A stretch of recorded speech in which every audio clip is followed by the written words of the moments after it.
بسم اللہ الرحمن الرحیم۔ محترم ناظرین و سامعین، دینیات کا علم بھی جاننا اور دین کے بنیادی چیزیں حاصل کرنا یہ بھی بہت ہی اہم اور ضروری ہے۔ تو سب سے پہلے ہم کلمات ایمان کو جانیں گے اور اس کو یاد کرنے کی کوشش کریں گے۔ سب سے پہلے کلمہ طیب، لا الہ الا اللہ محمد رسول اللہ، لا الہ الا اللہ محمد رسول اللہ۔ ترجمہ: اللہ تعالیٰ کے سوا کوئی عبادت کے لائق نہیں، حضرت محمد صلی اللہ علیہ وسلم اللہ کے رسول ہیں۔ دوسرا کلمہ شہادت۔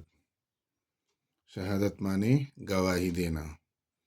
اشہد ان لا الہ اشہد ان لا الہ الا اللہ واشہد ان محمدا عبدہ ورسولہ۔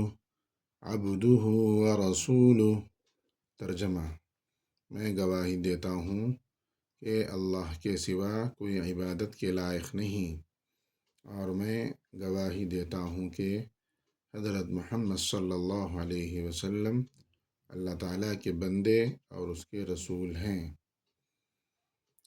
تیسرا کلمہ تمجید۔ تمجید معنی بزرگی بیان کرنا۔ سبحان اللہ والحمد للہ ولا الہ الا اللہ واللہ اکبر ولا الہ الا اللہ واللہ اکبر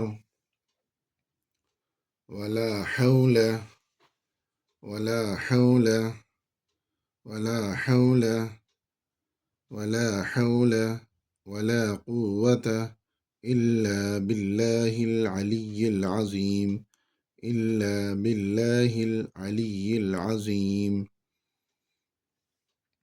ترجمہ: اللہ تعالیٰ کے سوا اللہ تعالیٰ کی ذات ہر عیب سے پاک ہے۔ اللہ تعالیٰ کی ذات ہر عیب سے پاک ہے اور سب تعریفوں کے لائق اللہ تعالیٰ ہی ہیں، اور اللہ تعالیٰ کے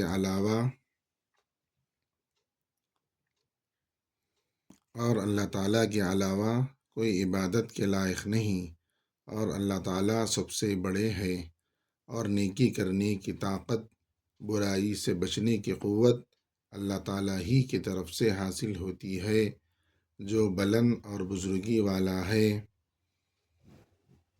چوتھا کلمہ توحید۔ لا الہ الا اللہ وحدہ لا شریک لہ لہ الملک ولہ الحمد وہو علی کل شیء قدیر۔ لا الہ الا اللہ وحدہ لا شریک لہ لہ الملک وَلَهُ الْحَمْدُ وَهُوَ عَلَى كُلِّ شَيْءٍ قَدِيرٌ۔ ترجمہ: اللہ تعالیٰ کے سوا کوئی عبادت کے لائق نہیں، وہ اکیلا ہے، کوئی اس کا شریک نہیں، اسی کی حکومت ہے، اسی کی تعریف ہے، اور وہ ہر چیز پر قدرت رکھتا ہے۔ کلمہ استغفار۔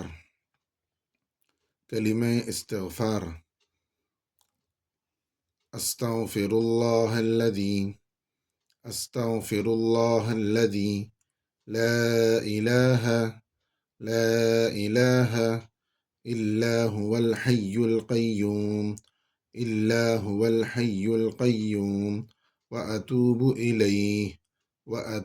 الیہ۔ ترجمہ: مغفرت طلب کرتا ہوں میں اللہ تعالیٰ سے، جس کے علاوہ کوئی عبادت کے لائق نہیں، وہ زندہ ہے، تھامے ہوئے ہے، اور میں اس سے توبہ کرتا ہوں